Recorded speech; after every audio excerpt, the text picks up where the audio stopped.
Very good. Thank you so much for having me. It's been a delightful morning with everyone.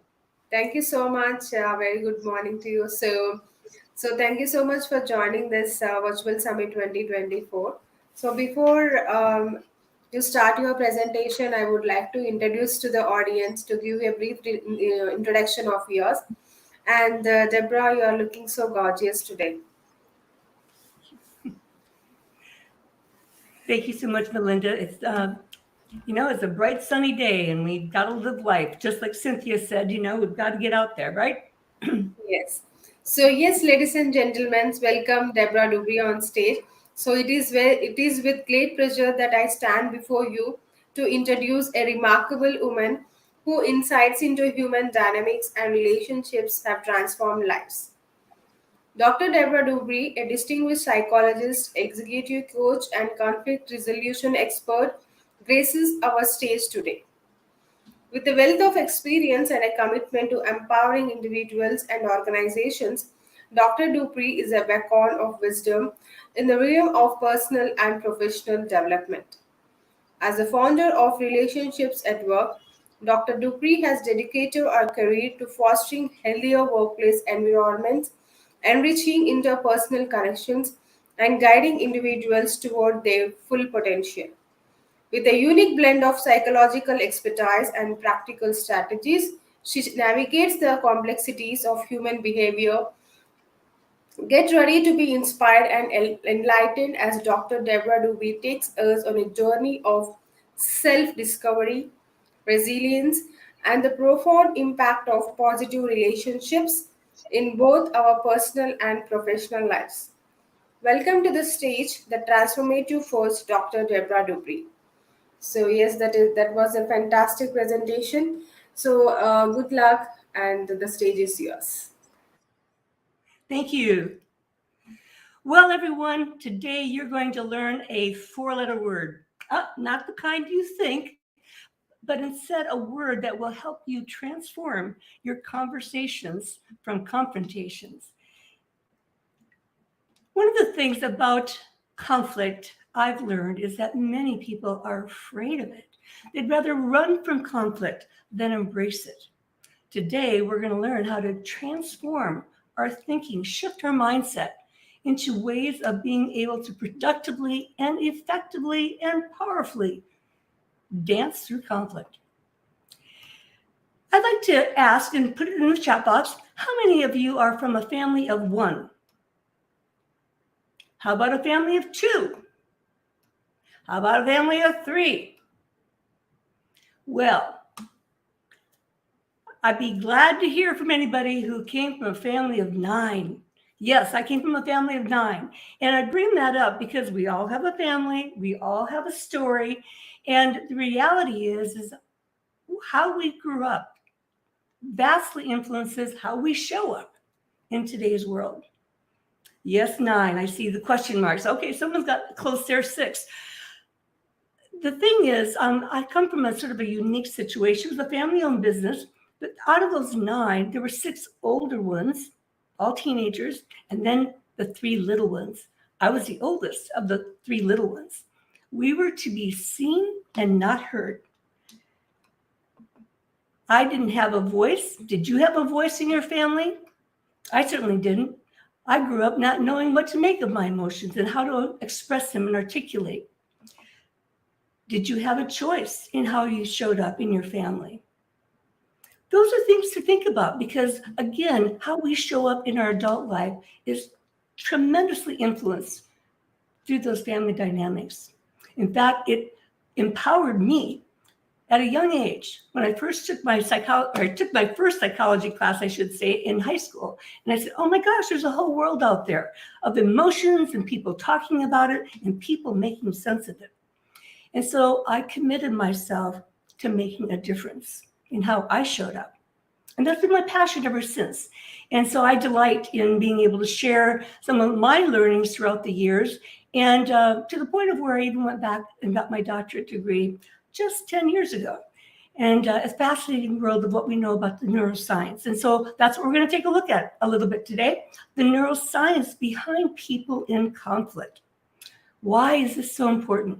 Well, if we keep living out our life the way we grew up, probably isn't working for you.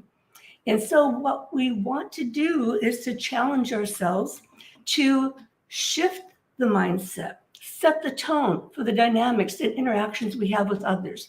We want to redefine conflict. In my family, we didn't talk about emotions. We didn't talk about conflict. There was a whole world out there I didn't know about. And I thought everybody grew up like I did. And we probably all have had those experiences as well. So time to rethink our attitudes about conflict. But first, a brief on the brain. It's important to understand what's going on physiologically that then affects us psychologically. We get derailed, and here's how. First, we react to what we see, what we hear, and what's being said. And so it drives right back to that drive to survive, fear, flight, freeze. And now we know fawn, giving in quickly just to get over it. That's natural, it's human nature. But then we have our emotions. We used to think that cognitions, if we change our cognitions, we could change our life. No. What we know about neuroscience now, and that was the fascinating part about going back to get my doctorate degree, is that emotions precede cognitions, right back to that drive to survive. And so that, when we think about it, we actually have a physiological response. And the three common ones are what you see here on the screen: a reactive gut feeling, a fear-based distraction, my heart's beating, or our brain is freezing. We can't think, we can't see, we can't even hear. That's all physiologically. And out of that, then, we get to the brain where we actually make sense of what's going on. And that's where we actually feel these different emotions. And so the limbic brain is our emotional warehouse. The cognitive brain is way up here. The emotional brain is inside here. And when we get triggered, the natural emotions that tend to come up are anger, sadness, or fear, and excitement. And each of those will then drive our responses. If we're angry, we might be rash and quick in our decision making and not thinking things through clearly. Or if we're sad, we might be actually clouded with uncertainty and unable to move forward. Or if we're excited, oh yes, then we may make decisions without considering what could happen. All of those things happen in nanoseconds. But I will suggest to you, in that space, there is an opportunity to make a choice. We become emotionally hijacked. And this is out of Emotional Intelligence with Daniel Goleman. And again, what do I mean by that? Well, we have adrenaline first, gets us charged. And then we have cortisol, and actually floods our brain. And that's why in the intensity of emotional encounters, we can actually get stuck in our limbic brain. The cortisol is interfering with the neurological signals trying to get up to our executive brain here. And it shuts down our ability to think. Again, the brain freeze. And so when this is happening, we become disoriented. Our ability to make decisions goes out the window. The ability to see different perspectives is gone. It's my way, the highway. I can't see anything else. And we tend to be very reactive, and we tend to get very focused. And so we're unable to see the big picture. I'm going to share with you 2 exercises today that you'll be able to take home. So listen and learn. And remember, I have a four-letter word for you. And when we have these things happen, it can actually take us a few days. And I want you to think about the last time you were in a heated conversation or a conflict. And, at first you're still maybe really riled up about it. But then as the time goes on, you begin to calm down. In fact, many times, 3-4 days later, people will remember the experience, but they won't remember the content of what they were arguing about or what the situation was really dealing with.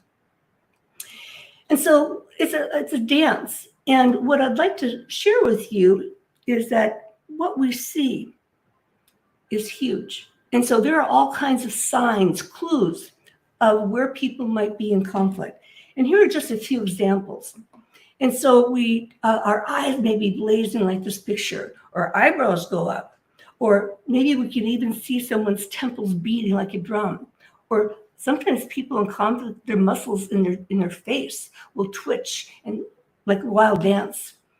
And we may not be able to see this, although I was triggered so badly once that I could actually see my shirt lift off my heart. My heart was beating so hard. And then our brain is not playing a symphony, it's a cacophony. It's going crazy. And so this is where we want to recognize those physiological signs in us as well as in others. That's the part of communication that we want to be aware of in using our emotional intelligence, our other awareness. We want to shift from the face on the left to the face on the right. And this is how we can influence how people show up and engage with us.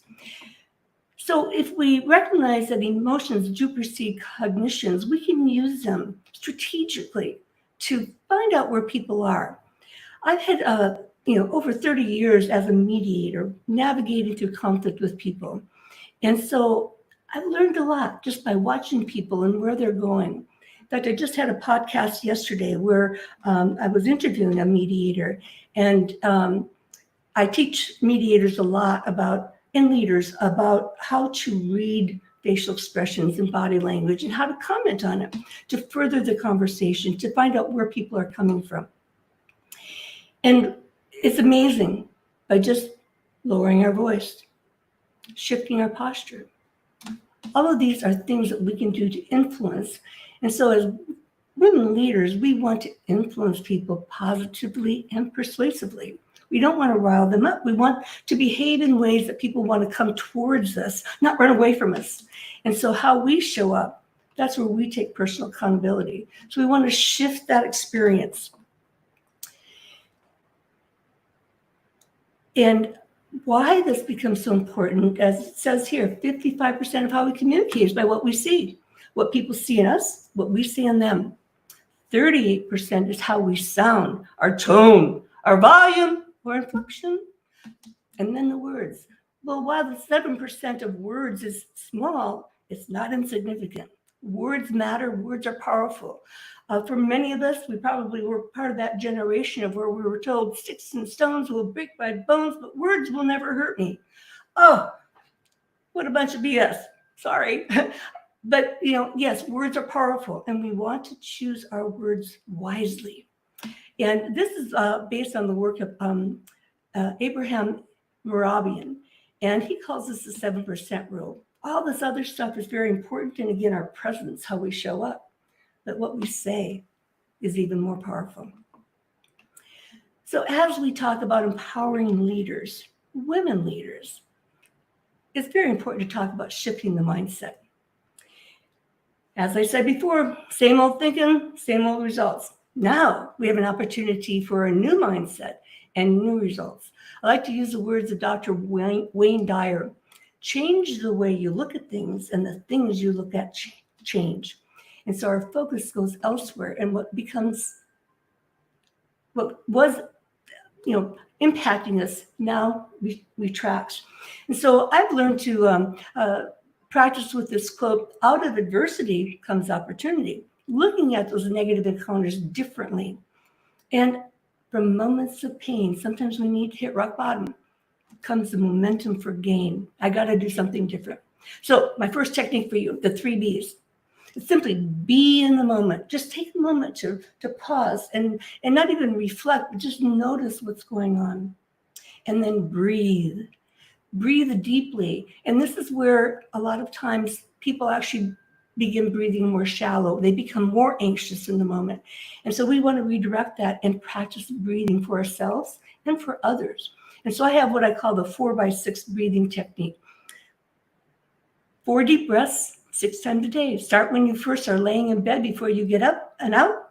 And then before you go to bed, again, rest, slows down your heart, slows down your head, your brain, and then 4 times throughout the day. Our bodies love rhythm, they love structure. And so 9 o'clock, 12 o'clock, 3 o'clock, 6 o'clock, and then you've got the bedtime on either end. That deep breathing is the second part of the B here. Breathe deeply. Get yourself, centered again. And I want you to do that 2 times of 4 deep breaths, and then visualize how you want to show up on the other side. Break free from the moment. So be in the moment, breathe through the moment, and break free from the moment. Visualize how you want to show up. Why is visualization so important? Because visualization happens up here in our cognitive brain, not in our emotional brain. And so by doing this little technique, you can redirect your brain in the moment. I like to draw upon the work of the Dalai Lama. He talked a lot about compassion, and I was back in my doctoral days, I did a lot of research about the neuroscience behind different emotions. And so I love what he had to say in one of his New York Times speeches. He said compassion is really nothing more than warm-heartedness. And that just really resonated with me because, you know, after all, who wakes up in the morning saying, you know what, I'm going to be cold-hearted today? No, we want to have a great day. We want to go ahead, but our days can get derailed. And so that's why thinking about compassion for self and others comes from a place of being warm-hearted. And so it really is, when we take a look at this, you know, it's pretty amazing. There are major educational institutions right now that are doing a lot of research about the neuroscience behind emotions. Stanford's one of them, Rutgers, Harvard, and so there is a real world of science out there. And so, how do we transform confrontations to conversations? Well, it's a dance of conflict. And so there is this chemistry and neurological firing that is happening in our bodies and in our brains. But we want to go to that higher order, back to the prefrontal cortex, employ our emotional intelligence. And that's where be in the moment, breathe through the moment, and break free from the moment can help you do that. And then we want to shift from the adrenaline and the cortisol, which tend to keep us locked into the emotional intensity, and get to 3 other important chemicals. Oxytocin. I feel good. Do. I love you. We want to get to the love region. Feel good. Show compassion. Dopamine. How can we reward someone and reward ourselves? That generates dopamine. And then serotonin. When we let ourselves get anxious or we allow others to stay anxious, then serotonin kicks in. We want to slow that down. And so that's where the deep breathing comes back into play. So it's this dance. And we want to redirect it to achieve a different mindset. And so when a lot of times, when we're engaged with somebody, oftentimes it's simply exchange of information. We're really not communicating. Talking is a subset of communicating. Communicating is a much bigger thing. We're aware of the body language, the tones, volume, and inflection, and the words that people are saying. We're actually listening to what's going on. We're aware of them, and we're aware of ourselves. And we're using our timing to pace things. And so a lot of times people will say, oh, well, we're talking. Well, really? Are you really communicating? And so I'm going to have you do something with me. I like to play with words, and so here's another set of words. I just talked about talking and communicating. Now we're going to talk about listen and silent. I want you to go ahead and write down in front of you the word listen and then the word silent. And what do you notice about those 2 words? What do you notice? Anybody? They're exactly the same letters.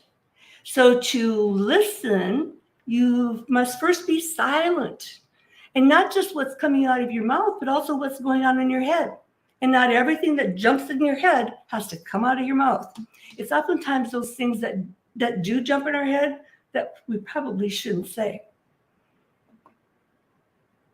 So the thing about communication is that we really don't listen to understand.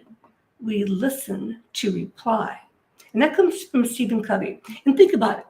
How many times are you in a conversation where you're already thinking about what you are going to say in response to what the other person's saying? And guess what? You can tell by the eyes, because the eyes will reflect what's going on in the brain. And so when we're talking about listening, we're talking about truly giving someone our full attention. Now, oh, my 4-letter word is here. Yay. Okay, so here, and this comes from Julie Minson from Harvard, and she calls it conversation reciprocity, give and take and exchange. It's not just telling, but it's actually listening, responding, engaging. And she says when you do this, when you follow HERE, which is an acronym that I'll share with you in a moment, that now you become the person everyone wants to talk to because they feel heard, they feel listened to. So what does HERE stand for? Well, HERE, H stands for hedge. Hedge your own thoughts, just like Stephen Covey said. Don't just be quick to interject and reply or interrupt. Hedge. What's going on? What are you actually hearing? And then show some empathy. Show some compassion. It's not about understanding, by the way. It's about acknowledging. I love what it said there, Dr. Patricia. We need a big ear and a small mouth. Right, we have 2 of these and 1 of these. We should be doing more of this than this. So I want to emphasize, it's not about understanding, because I may not experience what you have, but I can acknowledge your experience. So I want you to focus on acknowledging where other people are coming from, even when you don't agree. And then A is to acknowledge again and recognize. And this is where we want to use our listening skills of paraphrasing. And then R is for reflect. Reflect on what's being said. And this is where it's important to interject pauses into our conversations.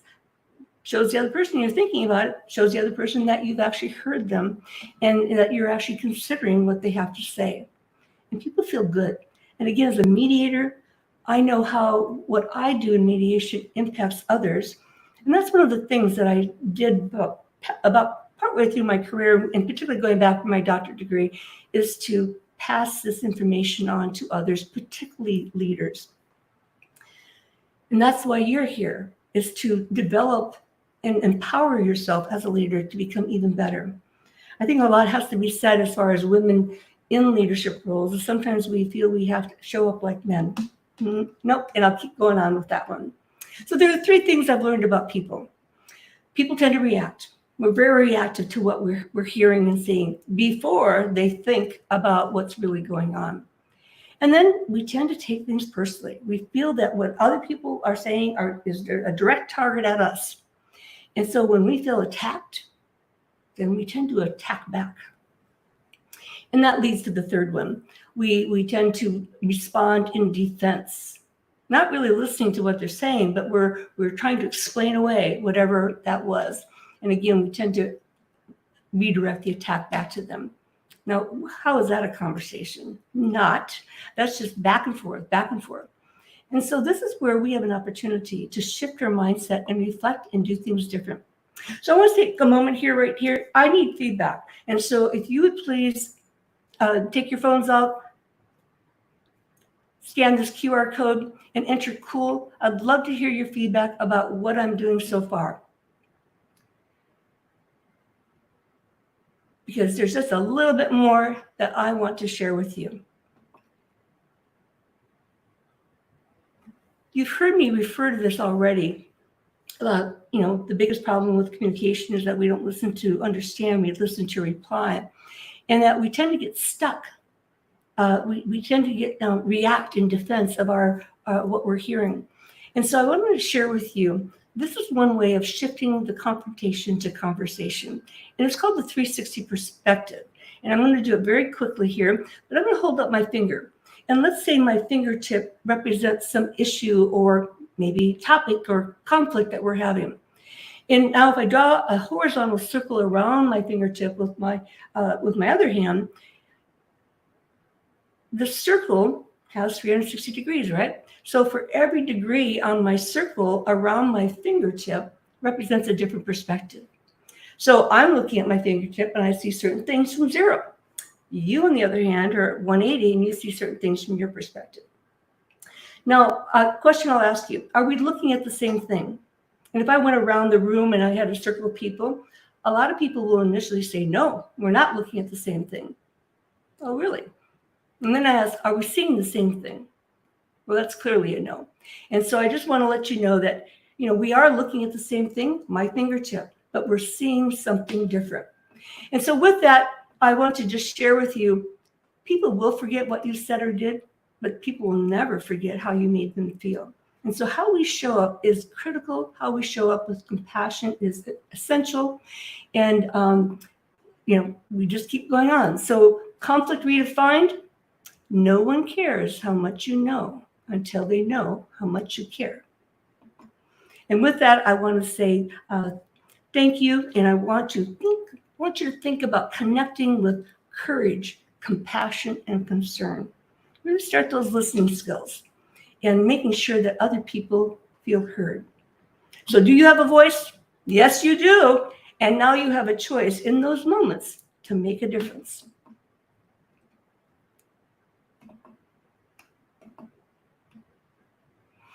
Thank you so much, everyone. I have had a delightful time here, and I want to hear from you. Again, tap into that QR code. Let me know what you thought, what you'd like to learn more about. And I'm Dr. Debra Dupree, the Mindset Doc.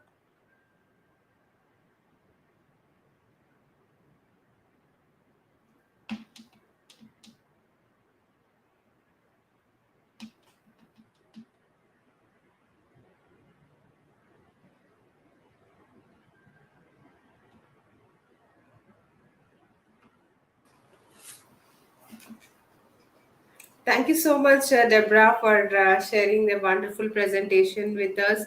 So, yes, I got a really very good point from your presentation. So, people will not forget what you made, how you made them feel. So, that's really a great quotation. So, there is a lot of questions from our audience. So, here is the key question I would like to question you. So, what strategies do you employ to build bridges of understanding and connection when faced with confrontation? Okay, excellent question. One of the things that I have found, because of the physiological reactions that we have, is quite honestly, it's about exercising the ability to have a choice in the moment. And so I actually encourage people to learn to disengage from the heat of the moment and come back and re-engage in a calmer moment. And so with that, there's a two-part strategy I share with my clients. Because when we're in the moment and when we're feeling challenged and we're feeling confronted, our brain, as I talked about, it's a cacophony. It's not orderly at all. And so, that's not really the best place to be in having a conversation or trying to have a conversation about something. And so it might be something like, I know this is a very important topic to you, and I'd like some time to think about what you've said, and can we get back a little bit later? Now you're buying time. You're creating a choice within that space. And I do a lot around communication styles too. And so some of us naturally need more time to process what's going on. So I again, learn to disengage from the heat of the moment and re-engage in a calmer moment. I hope the question whoever asked has received their answer from Debra Dupree. So thank you so much, Debra, for joining this event and sharing your wonderful presentation with Pro Summits Win Ideas Virtual Summit 2024. So I want to join other sessions as well, and so show some love and with your questions. Okay, thank you and have a great day. Thank you. So please join our next session. So Dr. Faith, so she's already in the backstage. So yes, please join her session.